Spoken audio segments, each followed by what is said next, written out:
Hello friends, आज के इस भौतिक विज्ञान के सेशन में एक बार फिर से आपका बहुत बहुत स्वागत है। आज के इस सेशन में मॉडर्न फिजिक्स से रिलेटेड कुछ एमसीक्यूज लेकर आया हूँ। ये सभी एमसीक्यूज किसी भी आगामी परीक्षा के लिए बहुत उपयोगी हैं, अतः इस वीडियो को कृपया अंत तक जरूर देखें। तो आइए पहले प्रश्न से शुरू करते हैं। पहला प्रश्न है, परमाणु के नाभिक में होते हैं, परमाणु के नाभिक में क्या क्या होता है? तो इसके लिए चार ऑप्शंस हैं, प्रोटॉन और न्यूट्रॉन, प्रोटॉन और इलेक्ट्रॉन, न्यूट्रॉन और इलेक्ट्रॉन या सिर्फ इलेक्ट्रॉन। तो जैसा कि हम सभी जानते हैं कि इलेक्ट्रॉन जो है किसी परमाणु के न्यूक्लियस यानी नाभिक के चारों ओर चक्कर काटते हैं और न्यूक्लियस में सिर्फ और सिर्फ प्रोटॉन और न्यूट्रॉन होते हैं। तो इस तरह से इस प्रश्न का सही उत्तर है ऑप्शन ए। अगला प्रश्न है, न्यूट्रॉन की खोज किसने की थी? न्यूट्रॉन की खोज किसने की थी? चार ऑप्शंस हैं, रदरफोर्ड, थॉमसन, चैडविक या फिर न्यूटन।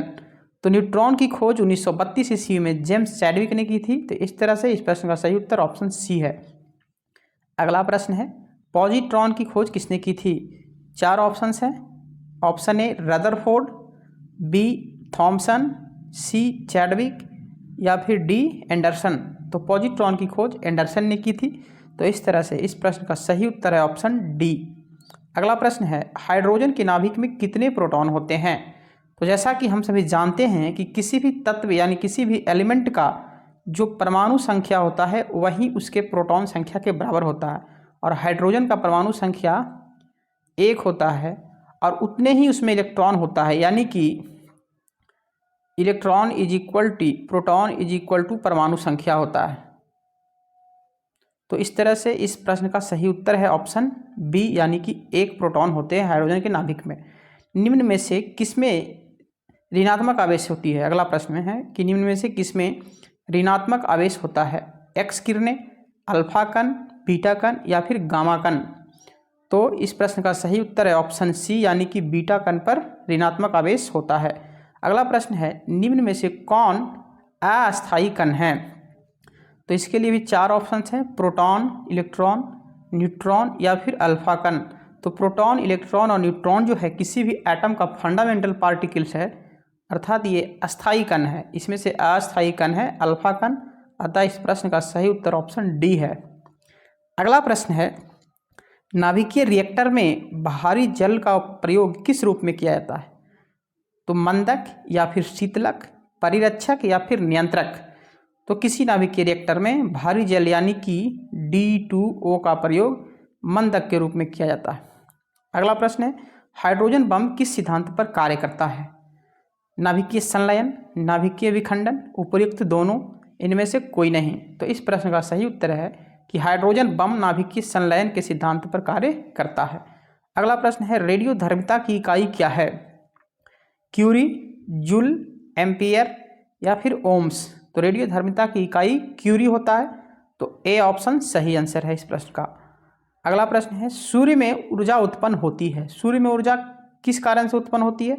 तो चार ऑप्शन है, नाभिकीय संलयन, नाभिकीय विखंडन, रासायनिक अभिक्रिया या फिर आयनन के द्वारा। तो इस प्रश्न का सही उत्तर है ऑप्शन ए, यानी कि नाभिकीय संलयन के द्वारा।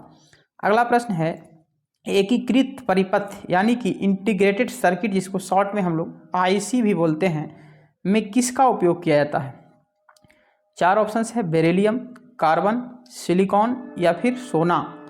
तो इस प्रश्न का सही उत्तर है ऑप्शन सी, यानी कि सिलिकॉन, जिसका इस्तेमाल चिप बनाने के लिए भी किया जाता है। अगला प्रश्न है, रेडियो सक्रिय पदार्थ उत्सर्जित करता है, रेडियो सक्रिय पदार्थ क्या उत्सर्जित करता है? तो एक पहला ऑप्शन है अल्फा किरणें, बीटा किरणें, गामा किरणें या उपर्युक्त सभी। तो चूंकि कोई भी रेडियो सक्रिय पदार्थ अल्फा, बीटा और गामा तीनों ही तरह के रेज का उत्सर्जन करता है, तो इस तरह से इस प्रश्न का सही ऑप्शन है ऑप्शन डी, यानी कि उपर्युक्त सभी। अगला प्रश्न है, अत्यंत दिशिक किरण पुंज क्या कहलाती है? अत्यंत दिशिक किरण पुंज क्या कहलाती है? चार ऑप्शन है, इरेजर, ग्रेसर, मेजर या लेजर। तो इस प्रश्न का सही ऑप्शन है उत्तर है ऑप्शन डी, लेजर। लेजर का फुल फॉर्म होता है कुछ क्या होता है, आप कमेंट करके बताइए। अगला प्रश्न है, कोबाल्ट 60 क्या उत्सर्जित करता है? अल्फा किरणें, बीटा किरणें, गामा किरणें या एक्स किरणें। तो कोबाल्ट 60 जो है गामा किरणों का उत्सर्जन करता है। इसलिए इस प्रश्न का सही उत्तर ऑप्शन सी है। और इसी कारण से क्वाल-60 का इस्तेमाल कैंसर की चिकित्सा में भी किया जाता है। अगला प्रश्न है, त्रिविमीय चित्र किसका उपयोग करके लिया जाता है? त्रिविमीय चित्र यानी कि 3 डायमेंशनल फोटोग्राफी जो है किसका प्रयोग किया जाता है? होलोग्राफी का, फोटोग्राफी का, फोटोक्रोमेटिक या फिर रेडियोग्राफी? तो इस प्रश्न का सही उत्तर है ऑप्शन ए यानी कि होलोग्राफी का प्रयोग करके त्रिविमीय चित्र लिया जाता है। अगला प्रश्न है, कुलिज नलिका का प्रयोग क्या उत्पन्न करने के लिए किया जाता है? 4 ऑप्शन है इसके लिए, रेडियो तरंगे, सूक्ष्म तरंगे, एक्स किरणें या फिर गामा किरणें? तो इस प्रश्न का सही उत्तर है ऑप्शन सी यानी कि एक्स किरणों के उत्पन्न करने के लिए कुलिज नलिका का प्रयोग किया जाता है। अगला प्रश्न है, दूरदर्शन के संकेत एक निश्चित दूरी के बाद नहीं मिल पाते हैं, क्यों? 4 ऑप्शन है, संकेत दुर्बल है इसलिए, एंटीना दुर्बल है इसलिए, वायु संकेतों को जो है शोषित कर लेता है इसलिए, या फिर पृथ्वी की सतह वक्राकार है इसलिए? तो इस प्रश्न का सही उत्तर ऑप्शन डी यानी कि पृथ्वी की सतह को वक्राकार होने के कारण दूरदर्शन का संकेत जो है एक निश्चित दूरी के बाद नहीं मिल पाता है। अगला प्रश्न है, किसी लेजर में सभी परमाणु प्रकाश तरंगे उत्सर्जित करते हैं, किस तरह की तरंगे उत्सर्जित करता है? तो कहता है एक ही आवृत्ति का, एक ही आयाम का, एक ही फेज का या फिर उपयुक्त सभी? तो इस प्रश्न का सही उत्तर है ऑप्शन डी यानी कि उपयुक्त सभी। लेजर में जो लेजर लाइट जो होता है उसमें जो तरंग होता है, वेव होता है, वो उसका आवृत्ति, आयाम और फेज सब सेम होता है। अगला प्रश्न है, हाइड्रोजन बम का आविष्कार किसने किया? 4 ऑप्शन है, बर्नर बॉन ब्राउन ने, जे रॉबर्ट ओपनहाइमर, एडवर्ड टेलर या फिर सैमुअल कोहेन ने? तो इस प्रश्न का सही उत्तर है ऑप्शन सी यानी कि एडवर्ड टेलर ने हाइड्रोजन बम का आविष्कार किया था।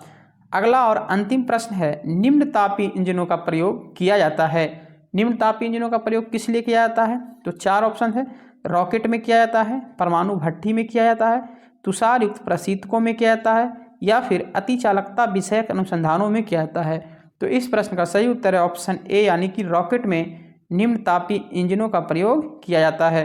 तो इस तरह से ये सेशन का अंतिम प्रश्न था। आशा करता हूँ ये सेशन आप सभी को पसंद आया होगा। तो हमारे इस चैनल को कृपया सब्सक्राइब करें और वीडियो को लाइक और शेयर करें। धन्यवाद।